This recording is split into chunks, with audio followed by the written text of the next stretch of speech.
जय भोजपुरी, जय भोजपुरिया। हम हैं कमलेश हरिपुरी। शिबू गाजीपुरी जी के लिखल गीत आई से भी समझ जाओ।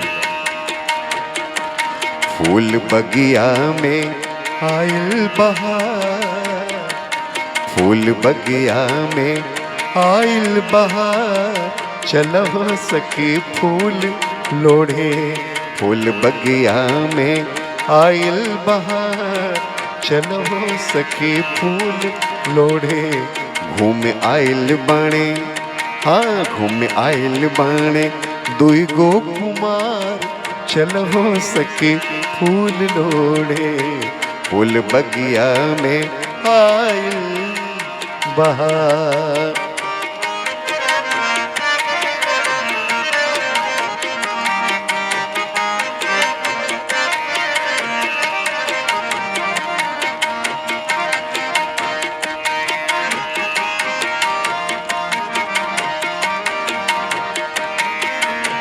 एगो बाणी गोर दूसर सांवली सुरतिया, एगो बाणी गोर दूसरे सांवरी सुरतिया।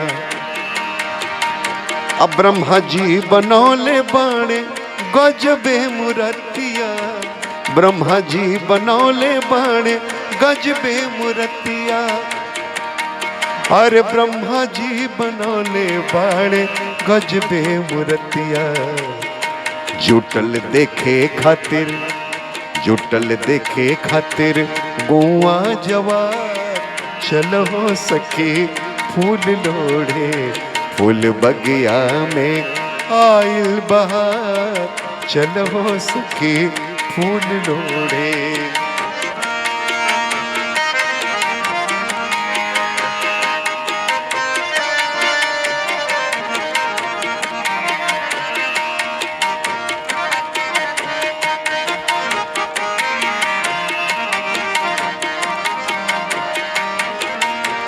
राजा जनक जी के जोगी देखे आइले, राजा जनक जी के जोगी देखे आइले।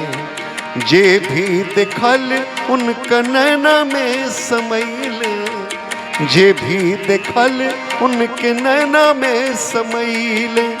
अजय भी देखल उनके नैना में समैले। मनुमा भरे नहीं, मनुमा भरे नहीं रूपवा निहार, चलो सखी फूल लोढ़े। फूल बगिया में